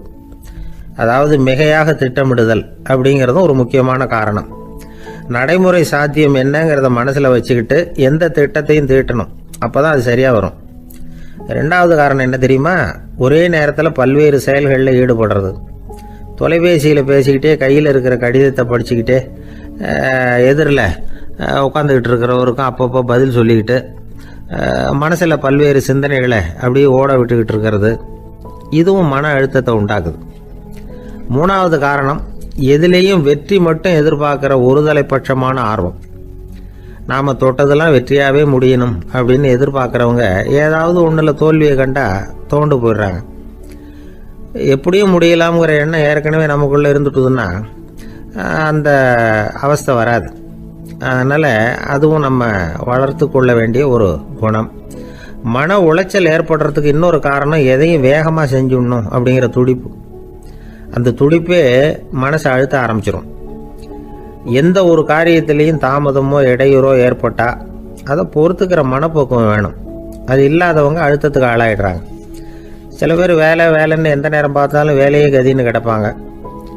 பொழுதுபோக்குக்கோ உடற்பயிற்சிக்கோ குடும்பத்தில் உள்ளவங்க அல்லது நண்பர்கள் கூட கலந்துரையாடவோ கொஞ்சம் கூட நேரம் ஒதுக்க மாட்டாங்க. இந்த சுபாவம் மன அழுத்தத்தை உண்டு பண்ணும். இதையெல்லாம் புரிஞ்சுக்கிட்டு அதிலிருந்து விடுபடுறது எப்படின்னு யோசிக்கணும். வல்லுநர்கள் இது தொடர்பாக சில யோசனைகளை சொல்லி வச்சிருக்கிறாங்க. அது என்னன்னா, வாழ்க்கைங்கிறது பிரச்சனைகளால் பின்னப்பட்ட ஒன்று. அது எப்போவுமே முடிவடையாத ஒரு தொடர்கதை அப்படிங்கிறத முதல்ல நாம் புரிஞ்சுக்கணும். ஒரே நேரத்தில் ஒரு காரியத்தில் மட்டுமே நாம் கவனம் செலுத்தணும். அடுத்தவங்க காரியத்தில் தலையிடக்கூடாது. எதையும் பேச ஆரம்பிக்கிறதுக்கு முன்னாடி நம்மை நாமே கேட்டுக்க வேண்டிய கேள்வி 2. 1, நான் சொல்ல போகிறது ரொம்ப முக்கியமானதா? 2வது, நான் சொல்கிறத அவங்க கேட்குறதுக்கு ஆசைப்படுறாங்களா? நான் பேசுகிறதுக்கு அது சரியான நேரம் தானா? இதை யோசித்து பார்த்ததுக்கப்புறம் எதையும் பேச ஆரம்பிக்கணும். முடிஞ்ச அளவுக்கு வளைந்து போகிற சுபாவத்தை வளர்த்துக்கணும். நம்ம நேரம் விலை மதிப்பு இல்லாதது. அதை வீணாக்கக்கூடாது. சிரிக்க தெரியலனாலும் பரவாயில்ல, முகத்தில் கொஞ்சம் புன்முறுவலாவது காட்டணும். இதெல்லாம் ரொம்ப முக்கியம். அடுத்தவங்க ஏதாவது செஞ்சால் உடனே நன்றி சொல்ல மறக்கக்கூடாது. தினமும் கொஞ்சம் நேரத்தை தனிமையில் செலவு பண்ணணும். மன உளைச்சலிருந்து விடுபடுறதுக்கு 3 முக்கிய வழிகள் சொல்கிறாங்க. அதை சுருக்கமாக ரெட் அப்படின்னு சொல்கிறாங்க. RED ஆங்கில எழுத்தில். அந்த முதல் எழுத்து R, அது என்னென்னா ரிலாக்ஸேஷன், அதாவது இடை ஓய்வு. 2வது E எக்ஸர்சைஸ், உடற்பயிற்சி. 3வது டயட், திட்டமிட்ட உணவு முறை. அதனால் தியானம், மூச்சு பயிற்சி இதெல்லாம் இந்த இடை ஓய்வுக்கு வழிகள். எந்த வேலையையும் தொடர்ந்து செய்யக்கூடாது. எல்லார்கிட்டையும் கலகலப்பாக பழகணும். மாதத்துக்கு ஒரு நாளாவது குடும்பத்தோடு வெளியில் போயிட்டு வரணும். சுலபமான உடற்பயிற்சிகளை செய்யலாம். உடற்பயிற்சிங்கிறது நமக்காக நாம் செய்கிற ஒரு நீண்டகால முதலீடு அப்படின்னு சொல்லுவாங்க. அதாவது லாங் டேர்ம் இன்வெஸ்ட்மெண்ட்டாக. அளவோடு சாப்பிட்ணும், மெதுவாக சாப்பிட்ணும். இதெல்லாம் கொஞ்சம் மனசில் வச்சுக்கிட்டு நடந்துக்கிட்டால் மகிழ்ச்சியாக வாழலாம். சில பேர் சாப்பாட்டு விஷயத்தில் ரொம்ப அக்கறை எடுத்துக்கிறது உண்டு. ஒரு குண்டு ஆசாமி சாப்பிட உக்காந்தார். முதல்ல ஒரு மாத்திரை சாப்பிட்டார். எதுக்குன்னு கேட்டோம். பசி எடுக்கிறதுக்குன்னார். சாப்பிட்டு முடித்தார். பிறகு மறுபடியும் ஒரு மாத்திரை சாப்பிட்டார். இது எதுக்குன்னு கேட்டோம். சாப்பிட்டது ஜீரணமாகறதுக்கு அப்படின்னார். கத்தியை தீட்டாதே புத்தியை தீட்டு அப்படின்னு ஒரு பெரியவர் புத்தி சொன்னார். அதை கேட்ட ஒரு இளைஞன், அது எப்படி பெரியவரை புத்தியை தீட்டுறது? கத்தியை தீட்டுன்னு சொன்னால் ஒரு கருங்கல்லில் கத்தியை தேய்க்கலாம். புத்தியை தீட்டுன்னு சொன்னால் எப்படி தலையை கொண்டுட்டு போய் தரையில் தேய்ச்சிக்கிட்டு இருக்க முடியுமா அப்படின்னா. அந்த பெரியவர் உடனே புரிஞ்சுக்கிட்டார், இந்த இளைஞனுக்கு புத்தி கூர்மை கம்மி அப்படிங்கிறத புரிஞ்சுக்கிட்டார். அது சரி, அறிவுக்கும் புத்திசாலித்தனத்துக்கும் என்ன வித்தியாசம்? இது ஒரு முக்கியமான கேள்வி. அறிவுன்னா என்ன, புத்திசாலித்தனம்னா என்ன? இதே கேள்வியை சாக்ரட்டிஸ் கிட்ட அவருடைய சீடன் ஒருத்தன் கேட்டானான். ஐயா, அறிவுக்கும் புத்திசாலித்தனத்துக்கும் என்னங்க வித்தியாசம் அப்படின்னு கேட்டிருக்கான். சாக்ரட்டிஸ் நிமிர்ந்து பார்த்துருக்கிறார் அந்த சீடனை. அதுக்கப்புறம் சொன்னாராம், நான் சொல்கிறேன் உன்னுடைய கேள்விக்கு பதில், ஆனால் அதுக்கு முன்னாடி நீ ஒரு காரியம் பண்ணணும்னாரான். என்னங்க செய்யணும் சொல்லுங்கன்றிருக்கான். அதோ பாரு, ஒரு பெரியவர் உட்காந்துருக்கிறாரு, அவர்கிட்ட போ, இங்கேருந்து பக்கத்தில் இருக்கிற அந்த கிராமத்துக்கு போய் சேர எவ்வளவு நேரம் ஆகும் அப்படின்னு கேட்டுட்டு வா அப்படி சொன்னார் சாக்ரட்டிஸ். சரின்னு சொல்லிவிட்டு இவன் போனான். அந்த பெரியவர் முன்னாடி போய் நின்னான். ஏங்க பெரியவரை, இங்கேருந்து அதோ தெரியுத அந்த கிராமத்துக்கு போய் சேர்றதுக்கு எவ்வளவு நேரம் ஆகும் அப்படின்னு கேட்டான். பெரியவர் நிமிர்ந்து பார்த்தார், ஆனால் பதில் எதுவும் சொல்லலை. இவன் மறுபடியும் ஒரு தடவை அதே கேள்வியை அவர்கிட்ட கேட்டான். என்னங்க, நான் கேட்குறது உங்கள் காதில் விழுதா? அந்த கிராமத்துக்கு போய் சேர்றதுக்கு எவ்வளோ நேரம் ஆகும் அப்படின்னு சொல்லி மறுபடியும் கேட்டான். அப்பவும் அவர் பதில் சொல்லலை. உடனே அவன் மனசுக்குள்ளே முடிவு பண்ணிக்கிட்டான், சரி பெரியவர் ஒரு மாதிரியாக தெரிகிறார், புத்தி சுவாதீனம் சரியில்லாத ஒரு மாதிரி தெரியுது அப்படின்னு நினச்சிக்கிட்டே வந்த வழியிலே திரும்பி வந்துட்டான். கொஞ்சம் தூரம் நடந்திருப்பான். இப்போ அந்த பெரியவர் மறுபடியும் கூப்பிட்டார், இளைஞனே இப்படி வாடினார். இவனுக்கு ஒன்றும் புரியல. மறுபடியும் திரும்பி நடந்தான். அவர் முன்னாடி போய் நின்னான். பெரியவர் சொன்னார், தம்பி, இங்கேருந்து அந்த கிராமத்துக்கு போய் சேர்றதுக்கு 5 நிமிஷம் ஆகும் அப்படின்னார். இப்போ அந்த இளைஞன் அந்த முதியவரை ஒரு மாதிரியாக பார்க்க ஆரம்பித்தான். அதுக்கப்புறம் கொஞ்சம் யோசித்தான். பிறகு அவர்கிட்டே கேட்டுட்டான், ஏங்க பெரியவரை, இதே பதிலை அப்போவே என்கிட்ட சொல்லியிருக்கலாமே, என்னை திரும்பி போன்னு சொல்லிவிட்டு பாதி தூரம் போனதுக்கப்புறம் மறுபடியும் கூப்பிட்டு அதுக்கப்புறம் இப்படி சொல்கிறீங்களே இது நியாயமா அப்படின்னா பெரியவர் சிரித்தார். அதுக்கப்புறம் சொன்னார், ஏன்பா நீ எவ்வளவு வேகமாக நடக்கிறேங்கிறத பார்க்காம நீ கிராமத்துக்கு போய் சேர வேண்டிய நேரத்தை எப்படி என்னால் சொல்ல முடியும்? அதனால தான் உன்னை கொஞ்சம் தூரம் நடக்க விட்டு உன்னுடைய நடையின் வேகம், அந்த கிராமம் இருக்கிற தூரம் ரெண்டையும் கணக்கு போட்டு அதுக்கப்புறம் நேரத்தை சொன்னேன்னார். சீடன் வந்து தலை குனிந்தான். அப்படியே திரும்பி வந்து சாக்ரட்டிஸ் முன்னாடி நின்னான். சாக்ரட்டிஸ் இப்போ சொல்கிறார், தம்பி அதுக்கு பேர் தான் புத்திசாலித்தனம். இந்த அறிவு கூர்மை வந்து எல்லா இளைஞர்களுக்கும் வரணும் அப்படிங்கிறதுக்காகத்தான் கத்தியை தீட்டாத புத்தியை தீட்டு அப்படின்னு பெரியவங்கள்லாம் சொல்லிகிட்டு இருக்கிறாங்க. புத்தியை தீட்டுறவங்கெல்லாம் வாழ்க்கையில் அறிவாளியாகிறாங்க, தீட்டாதவங்க கோமாளியாகிறாங்க. இதுதான் இன்றைக்கி நடக்கிறது. அதனால் அறிவு கூர்மைங்கிறது வேற. இந்த காலத்து ஆசாமி ஒருத்தர் இன்னொருத்தரை பார்த்து கேட்டார், ஏங்க ஒரு விமானம் இங்கேருந்து புறப்பட்டு 2 மணி நேரத்தில் மதுரைக்கு போய் சேருது. நல்லா கவனிங்க, ஒரு விமானம் இங்கேருந்து புறப்பட்டு 2 மணி நேரத்தில் மதுரைக்கு போய் சேருது அப்படின்னா என்னோடய வயசு என்னன்னு கேட்டார். இவர் கேட்குறதுல ஏதாவது அர்த்தம் இருக்கா? அதாவது இங்கேருந்து புறப்பட்டு 2 மணி நேரம் ஆகுது மதுரைக்கு போகிறதுக்கு, அப்படின்னா என் வயசு என்னன்னு கேட்குறாரு. இதை கேட்ட உடனே அவர் பதில் சொன்னார், அப்படின்னா உங்களோட வயசு 20 அப்படின்னார். எப்படிங்க அவ்வளவு கரெக்டாக சொன்னீங்க அப்படின்னு கேட்டார்.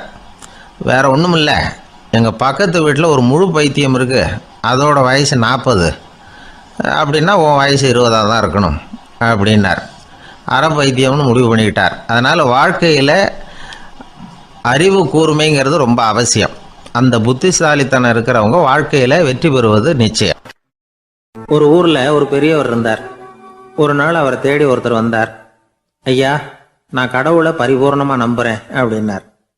சரி, அந்த நம்பிக்கை உனக்கு எப்படி வந்ததுன்னு கேட்டார் இவர். அவர் சொல்ல ஆரம்பித்தார், ஐயா எனக்கு கல்யாணம் ஆகி 10 வருஷம் ஆச்சு, ஆனாலும் குழந்தை பாக்கியம் இல்லை.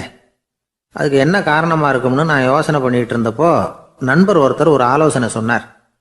உனக்கு மதப்பற்று இல்லை, எந்த கடவுளையுமே நம்ப மாட்டேங்கிற, அதுதான் காரணம். கடவுளை நம்பு, உனக்கு குழந்தை பாக்கியம் கிடைக்கும் அப்படின்னார். அவர் அப்படி சொன்னாரே தவிர எனக்கு சந்தேகம்தான்.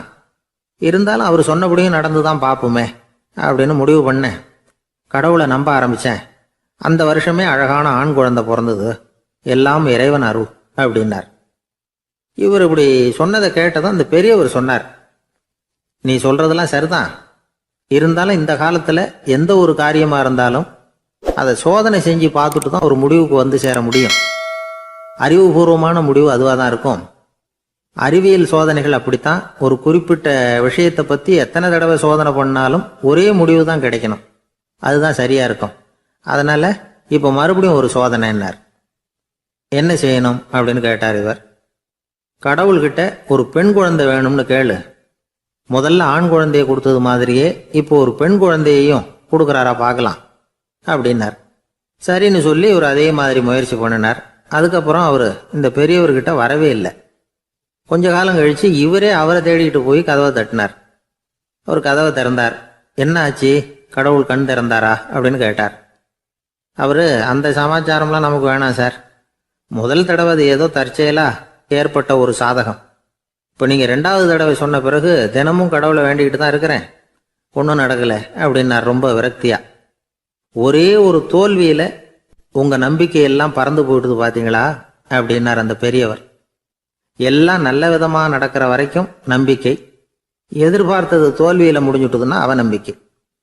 மற்றவர்கள் பேரில் வைக்கிற நம்பிக்கை எந்த நேரத்திலையும் விவகாரமாகி விடக்கூடிய சாத்தியம் உண்டு. நாம் நம்பிக்கை வைக்க வேண்டியது நம்ம கிட்ட தான், நமக்குள்ள இருக்கிறார் கடவுள். எனவே நம்ம பேரில் நாம் வைக்கிற நம்பிக்கை தான் உண்மையான கடவுள் பக்தி. நிபந்தனையற்ற நம்பிக்கையாக அது இருக்கணும். எல்லாம் நல்லபடியாக நடந்துக்கிட்டு இருந்தா எந்த முட்டாளுக்கும் நம்பிக்கை வரத்தான் செய்யும் அப்படிங்கிறது ஒரு பெரியவர் கருத்து. தியானத்தின் மூலமாக தான் உனக்குள்ள ஆழமாக தோண்டுனா உன்னுடைய அடி ஆழத்தில் நம்பிக்கை வந்து அப்படி ஊற்றெடுக்கும், அதை பார்க்க முடியும் அப்படிங்கிறது பெரியவர்கள் சிந்தனை. ஒரு குழந்தை அப்பாவை பார்த்து என்னப்பா பண்ணுறேன்னு கேட்டுதான். பிரார்த்தனை பண்ணிட்டு இருக்கிறேன்னாராம் அப்பா. பிரார்த்தனை பண்ணுனா என்ன கிடைக்கும் அப்படின்னு கேட்டுதான் குழந்தை. எல்லாம் கிடைக்கும் அப்படின்னாராம் அப்பா. நீ வச்சிருக்கிறிய பேனா அது கூட கிடைக்குமான்னு கேட்டுதான் குழந்தை. கிடைக்குமேன்னு இருக்கார். அப்படின்னா அந்த பேனாவை என்கிட்ட கொடுத்துரு, நீ பிரார்த்தனை பண்ணி வேற பேனா வாங்கிக்கோ அப்படின்னு தான் அந்த குழந்தை. ஒரே ஒரு ஊரில் ஒரு அம்மா இருந்தாங்க. அந்த அம்மாவுக்கு ஒரே ஒரு பிள்ளையாண்டான்.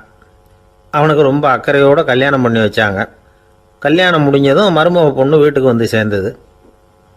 அப்பாடா, என் கடமை முடிஞ்சது, இனிமேல் அக்கடான்னு எங்கேயாவது ஒரு மூலையில் படுத்து கிடக்கலாம் அப்படின்னு நினச்சாங்க அந்த அம்மா. ஆனால் நினைக்கிறபடி எங்கே நடக்குது?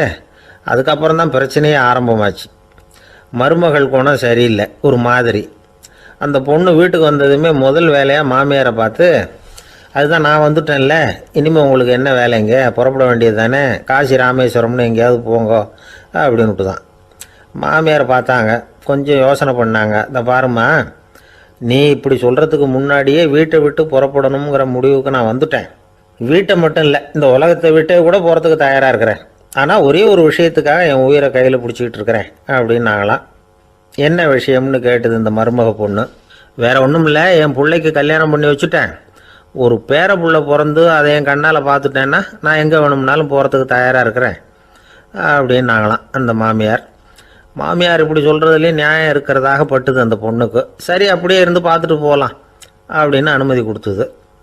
கொஞ்ச காலத்தில் ஒரு பேரன் பிறந்தான். அந்த அம்மாவும் பேரனை கண்ணால் பார்த்துட்டாங்க. சரி, பேரனை பார்த்தாச்சுல்ல, இனிமேல் புறப்பட வேண்டியது தானே அப்படின்னது மருமக பொண்ணு. மாமியார் பார்த்தாங்க, நீ சொல்கிறது சரிதாம்மா, அதில் ஒன்றும் தப்பு இல்லை. என்னோட பேரன் உங்களை அம்மா அப்பான்னு கூப்பிடுறத என் காது குளிர கேட்டுட்டு போயிடுறேனே அப்படின்னாங்களாம். சரி, அந்த ஆசையை நிறைவேறட்டும் அப்படின்னு காத்துக்கிட்டு இருந்தாங்க. பேரன் வளர்ந்தான், நடந்தான், பள்ளிக்கூடம் போனால், பெரியவனானான். மருமக பொண்ணு மறுபடியும் மாமியாரை விரட்ட ஆரம்பிச்சுட்டுது, இன்னும் புறப்படலையான்னு. இதை பாருமா, இது வரைக்கும் இருந்துட்டேன்.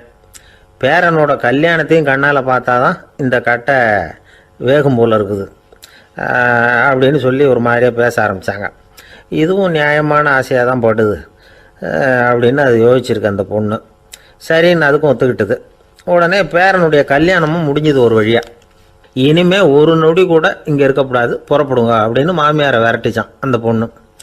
இப்போ அந்த மாமியார் தன்னோட மருமகளை பார்த்து சொல்கிறாங்க, இதோ கிளம்பிட்டேம்மா, என் மூட்டை முடிச்செல்லாம் கட்டிக்கிட்டேன், புறப்பட்டுவிட்டேன். அப்படியே நீயும் உன் துணிமணிகளை மூட்டை கட்டிக்கிட்டு கிளம்பிடும், என்னோட சேர்ந்து 2 பேருமா சேர்ந்து போயிடலாம் அப்படின்னாங்களாம். அந்த பொண்ணு முழிக்குது.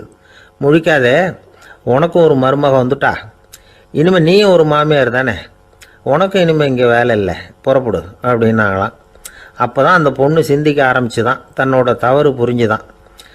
இந்த தகவலை கேட்டுக்கிட்டு இருக்கிற மருமகள்லாம் இதை பற்றி கொஞ்சம் யோசித்து பார்க்கணுங்கிறதுக்காகத்தான் இதை சொல்கிறோம் மாமியார்கள் சார்பாக. கொஞ்ச நாளைக்கு முன்னாடி ஒரு பொண்ணை பார்த்து பேசுகிற சந்தர்ப்பம் கிடைச்சிது ஒரு கல்யாண வீட்டில். அந்த பொண்ணு சொல்லிச்சு, சார் எனக்கு கல்யாணம் ஆகி 15 வருஷம் ஆகுது, நான் மாமியார்கிட்ட சண்டை போட்டதே இல்லை அப்படின்னு ரொம்ப அடக்கமாக சொல்லிச்சு. அது எப்படிம்மா சாத்தியமாச்சுன்னு கேட்டோம். எனக்கு கல்யாணம் ஆகி 15 வருஷம்தான் ஆச்சு, ஆனால் என் மாமியார் செத்து போய் 20 வருஷத்துக்கு மேலே ஆயிட்டுது அப்படின்னுது. ஒரு ஆள் அசையாமல் கிடக்கிறார், அவர் இருக்காரா போயிட்டாராங்கிறத எப்படி முடிவு பண்ணுறோம்? அவர் மூக்குக்கு முன்னாடி புறங்கையை வச்சு பார்க்குறோம், மூச்சு வருதா இல்லையா அப்படிங்கிறத கண்டுபிடிக்கிறதுக்காக. மூச்சுங்கிறது அவ்வளவு முக்கியமான ஒரு விஷயம். சுவாசம் இல்லைன்னா எதுவுமே இல்லை.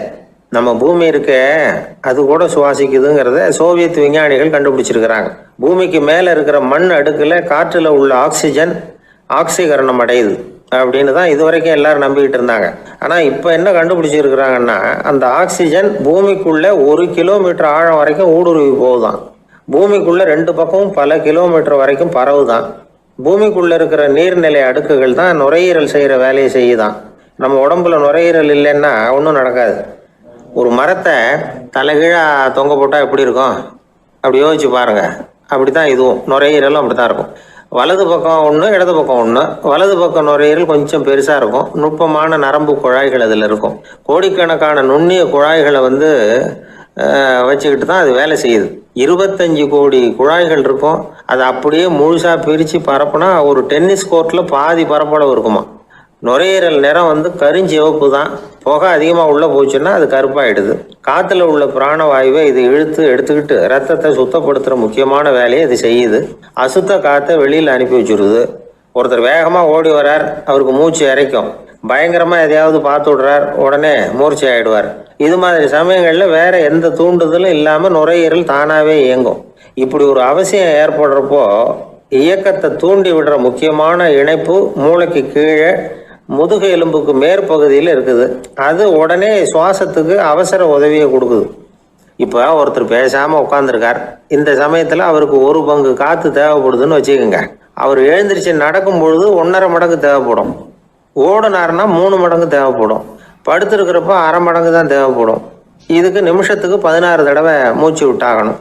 இப்படி சாதாரணமாக உள்ளே இழுக்கிற காற்று கொஞ்சம்தான் இருந்தாலும் இது மாதிரி 8 மடங்கு காற்றை உள்ளே இழுத்து வச்சுக்கிற சாமர்த்தியம் நுரையீரலுக்கு இருக்குதான்.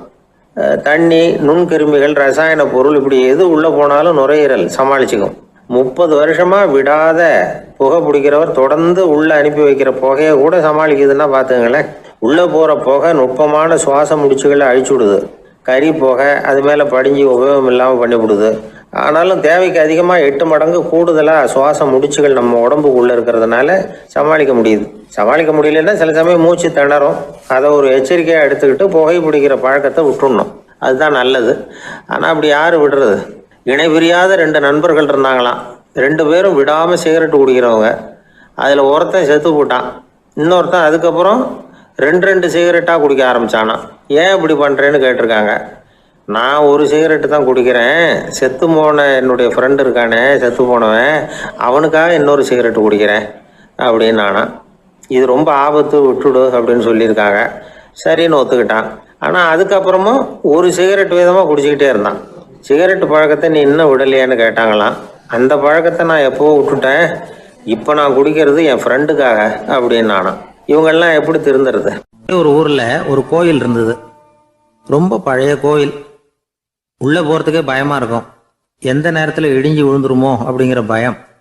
அப்படி இருந்ததுனால யாரும் துணிஞ்சு சாமி கும்பிடுறதுக்கு அங்கே போகிறதில்ல. கோயிலுக்கு வர்ற கூட்டம் கொஞ்சம் கொஞ்சமாக குறைய ஆரம்பிச்சுட்டுது. கோயில் நிர்வாகிகள் எல்லாரும் கூடி உட்காந்து பேசினாங்க. என்ன பண்ணலாம்னு யோசனை பண்ணாங்க. எந்த இடம் மோசமாக இருக்கோ அந்த இடத்த பழுது பார்த்தாங்க. அங்கே எங்கே வர்ணத்தை பூசி கொஞ்சம் அழகுபடுத்தி பார்த்தாங்க. ஏதோ இந்த ஊரில் கோயில்னு ஒன்று இருக்குது, அது மக்களுக்கு தெரியணும் அப்படிங்கிறதுக்காக தான் அப்படிலாம் பண்ணாங்க. இருந்தாலும் கோவில் இருக்கிற நிலைமை மக்களுக்கு தெரியும். அதனால் அங்கே வர்றது குறைச்சிக்கிட்டாங்க அவங்க. ஒரு கட்டத்தில் யாருமே வர்றதில்லை. நிலைமை அந்த அளவுக்கு ஆயிட்டுது. மறுபடியும் கோவில் நிர்வாகிகள் கூட்டம் நடந்தது. இந்த கூட்டம் கூட கோயிலுக்கு உள்ளே நடக்கலை. இடிஞ்சு விழுந்துருமோங்கிற பயம். அதனால் வெளியில தான் உட்காந்து கூட்டத்தை நடத்தினாங்க. ஏன்னா உள்ளே போகிறதுக்கு அவங்களுக்கும் துணிச்சல் கிடையாது. எந்த நேரமும் விழுந்துரும் போல இருந்தது அது. அது வழியாக போகிறவங்க கூட வேகமாக அந்த இடத்த கடந்து போக ஆரம்பிச்சிட்டாங்க. கோவில் நிர்வாகிகள் வெளியில் உட்காந்து கூட்டம் போட்டாங்க இல்லையா, அந்த கூட்டத்தில் 4 தீர்மானங்களை நிறைவேற்றினாங்க. அது என்ன 4 தீர்மானம்னா, முதல் தீர்மானம், இந்த கோவிலை இடிப்பது அப்படிங்கிற முடிவை இந்த கமிட்டி மிகவும் வருத்தத்துடன் ஏற்றுக்கொள்ளுகிறது அப்படின்னு நிறைவேற்றினாங்க. இதுக்கு பதிலாக இன்னொரு கோவிலை உடனடியாக கட்டி முடிச்சுடணுங்கிறது 2வது தீர்மானம். 3வது தீர்மானம் என்ன தெரியுமா? பழைய கோவிலின் கதவுகள், அதிலிருந்து பிரித்து எடுக்கிற செங்கல், இதையே புது கோவில் கட்டுவதற்கு பயன்படுத்தி கொள்ள வேண்டியது. பழைய கோவில் இருந்த மாதிரியே அதே வடிவத்தில் புது கோவிலையும் கட்ட வேண்டியது. பழைய கோவிலின் அஸ்திவாரத்தை அப்படியே வச்சுக்கிட்டு அதுக்கு மேலே நாம் கோயிலை கட்டிக்க வேண்டியது. இதுதான் 3வது தீர்மானம். இதையும் கமிட்டி முழு மனசோட ஏற்றுக்கிட்டது. இது வரைக்கும் சரி. இப்போ அந்த கமிட்டி 4வதாக ஒரு முக்கியமான தீர்மானத்தை கொண்டுகிட்டு வந்து அதையும் ஏகமனதாக நிறைவேற்றி விட்டது.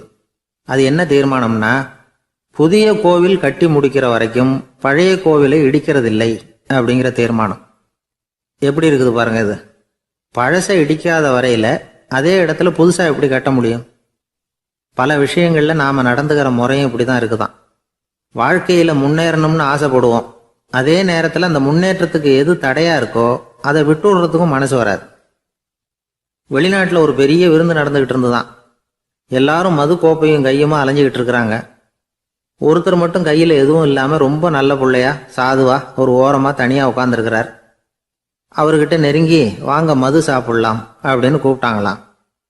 என்னை வற்புறுத்தாதீங்க, நான் என் மனசுக்குள்ள உறுதியாக தீர்மானம் பண்ணிவிட்டேன் அப்படின்னாராம். என்ன தீர்மானம் பண்ணியிருக்கீங்க அப்படின்னு கேட்டிருக்காங்க. ஏற்கனவே முழு போதையில் இருக்கும் பொழுது மறுபடியும் மது கோப்பையை தொடரதில்லை அப்படின்னு தீர்மானம் பண்ணியிருக்கேன் அப்படின்னாராம். அம்மாக்காரங்களுக்கு அடிக்கடி ஏற்படுற கவலை ஒன்று உண்டு. அதாவது குழந்தை சரியாக சாப்பிட மாட்டேங்குதே அப்படிங்கிற கவலை. இவங்கெல்லாம் ஒரு விஷயத்த நல்லா புரிஞ்சுக்கணும். குழந்தைகள்ங்கிறவங்க பெரியவங்க மாதிரி இல்லை. அவங்க கடிகாரத்தில் மணியை பார்த்துட்டு சாப்பிட்றதுக்கு உட்கார்ற ரகம் கிடையாது. பசிச்சா சாப்பிடுவாங்க, இல்லைன்னா விளையாடுவாங்க அல்லது தூங்குவாங்க. அது புரியாம அவங்கள கட்டாயப்படுத்தி அல்லது மிரட்டி சாப்பிட வைக்கிறது ரொம்ப தப்பு. ஒரு 8 மாச குழந்தைக்கு 3 மணி நேரத்துக்கு ஒரு தடவை பசிக்கும். அந்த நேரம் பார்த்து சாப்பாடு கொடுத்தா அடம் பண்ணாமல் அது பாட்டுக்கு சாப்பிட்றோம். அதே குழந்தைக்கு 1 வயசு ஆகிறப்போ 4 மணி நேரத்துக்கு ஒரு தடவை பசிக்கும். இந்த வயசுல இயற்கையாகவே பசி குறைஞ்சிருக்கும். அது புரியாம என் குழந்தை முன்னாடி மாதிரி இப்போ சரியா சாப்பிட மாட்டேங்கிறான் அப்படின்னு சில பேர் டாக்டர்கிட்ட போய் சொல்லிக்கிட்டு இருப்பாங்க. இன்னொரு விஷயம், ஒரு குழந்தைக்கு வயசு அதிகமாகிற வேகத்துக்கு உடம்பு எடையும் அதிகமாகிக்கிட்டே போகாது. உடம்பு எடை அதிகமாகிற வேகம் குறைஞ்சிக்கிட்டே வரும். 6 மாச குழந்தைக்கு ஒரு வாரத்தில் 150 கிராம் எடை கூடும். ஒரு வயசுல வாரத்துக்கு 71 கிராம் எடை கூடும். இது புரியாம அதிகமாக சாப்பாட்டை கொடுத்து குழந்தைய கஷ்டப்படுத்தக்கூடாது. ஏன்னா அளவுக்கு மீறின உணவு அஜீரணத்தை உண்டு பண்ணிவிடும். குழந்தைக்கு ஒரு தட்டில் கொஞ்சமாக ஆகாரத்தை வச்சு கொண்டுகிட்டு போய் கொடுக்கணும். மலை மாதிரி குவிச்சு வச்சா அதை பார்த்ததுமே பசி அடங்கி போயிடும். அடித்து மிரட்டி பயமுறுத்தி குழந்தைய சாப்பிட வைக்கிற பழக்கம் இருக்கு பாருங்க, அதுக்கு ஃபுட் ஃபோர்ஸிங் அப்படின்னு பேர். இப்படி பண்ணுனா குழந்தைக்கு சாப்பாட்டில் விருப்பம் குறைஞ்சிரும், அதை கண்டாவே வெறுக்க ஆரம்பிச்சிடும். அது மாதிரி உளம் சார்ந்த பசி குறைவு, சைக்கோஜெனிக் அனோரெக்சியா, அது ஏற்படுமா. சாப்பாடுங்கிறதே ஒரு தண்டனை மாதிரி தோணும். குழந்தைகளுக்கு பிடிச்ச மாதிரியான ஆகாரத்தை கொடுக்கணும். சத்து அதிகம் இருக்குங்கிறதுக்காக அதுக்கு பிடிக்காத ஆகாரத்தை கொடுத்து கட்டாயப்படுத்தக்கூடாது. குழந்தைகளுக்கு 2 வயசு ஆகிறப்போ இயற்கையாகவே எதிர்மறை குணம் உண்டாகும். அதாவது அந்த எதிர்மறையாக பேசுறது. இது மாதிரி சமயங்களில் நாம் என்ன சொல்கிறோமோ அதுக்கு நேர்மாறாக நடந்துக்கும். ஏட்டிக்கு போட்டி. சாப்பிட சொன்னால் விளையாட போகும், விளையாட சொன்னால் சாப்பாடு கேட்கும். இதை புரிஞ்சுக்கிட்டு நடந்துக்கணும். குழந்தை சொன்ன பேச்சை கேட்கலேன்னு கோவப்படக்கூடாது. குழந்தை வளர வளர பிடிவாத குணம் வர்றது சகஜம். கேட்டதை வாங்கி கொடுத்தாதான் சாப்பிடுவேன் அப்படின்னு பிடிவாதம் பண்ணும். வாங்கி கொடுத்து விடுறது தான் உத்தமம். நீங்களும் அதுகிட்ட பிடிவாதம் பண்ணிட்டு இருக்கக்கூடாது. ஏன்னா கேட்டது கிடைக்கலையேங்கிற ஏமாற்றம் கூட குழந்தையோட பசியை குறைச்சிரும். கேட்டது கிடைச்சிட்டா பசி அதிகமாகும். கொடுத்ததை மளமளன்னு சாப்பிட்றோம். குழந்தைகளுக்கு கண்ட நேரத்தில் சாப்பிட்றதுக்கு எதையாவது வாங்கி கொடுத்துக்கிட்டு இருந்தா சாப்பாட்டு நேரத்தில் சாப்பிடாம அடம் பண்ண ஆரம்பிச்சிடும். பள்ளிக்கூடம் போகிற பிள்ளைங்க காலை உணவை சரியாக சாப்பிட மாட்டாங்க. அச்சம், அவசரம், பரபரப்பு இதெல்லாம் தான் காரணம். பள்ளிக்கு புறப்படுறதுக்கு ஒரு 3/4 மணி நேரத்துக்கு முன்னாடியே சாப்பாடு போட்டுருங்க, அது சரியாக போடும். படிக்கிற குழந்தைகள் உடல் சோர்வு, மனச்சோர்வு இது காரணமாக கூட சாப்பிட மறுக்கிறது உண்டு. இப்போ உதாரணமாக சாயந்தரம் விளையாடி விட்டு வீட்டுக்கு வந்ததும் சாப்பிட சொன்னால் வேணாம்பாங்க. இது உடல் சோர்வு. ரொம்ப நேரம் வீட்டு பாடங்களை செஞ்சு முடித்த கையோடு சாப்பிட சொன்னாலும் அவங்களால சரியாக சாப்பிட முடியாது. இது உளச்சோர்வு, அதாவது மனச்சோர்வு. இதை தவிர குழந்தைகளுக்கு உடல்நல குறைவு ஏற்பட்டால் கூட சாப்பிட மறுக்கிறது உண்டு. சில மருந்து மாத்திரைகள் கூட பசியை குறைச்சிரும். அதனால் சரியாக தெரிஞ்சுக்கிட்டு குழந்தைகளை சாப்பிட வைக்கணும். அது புரியாமல் கையில் சாப்பாட்டு தட்டை வச்சுக்கிட்டு குழந்தைகளை விரட்டிக்கிட்டு அலையக்கூடாது. ஒரு சின்ன பையன் சொன்னான், எங்கள் அம்மா சாப்பாடு போடுறது தெரிஞ்சால்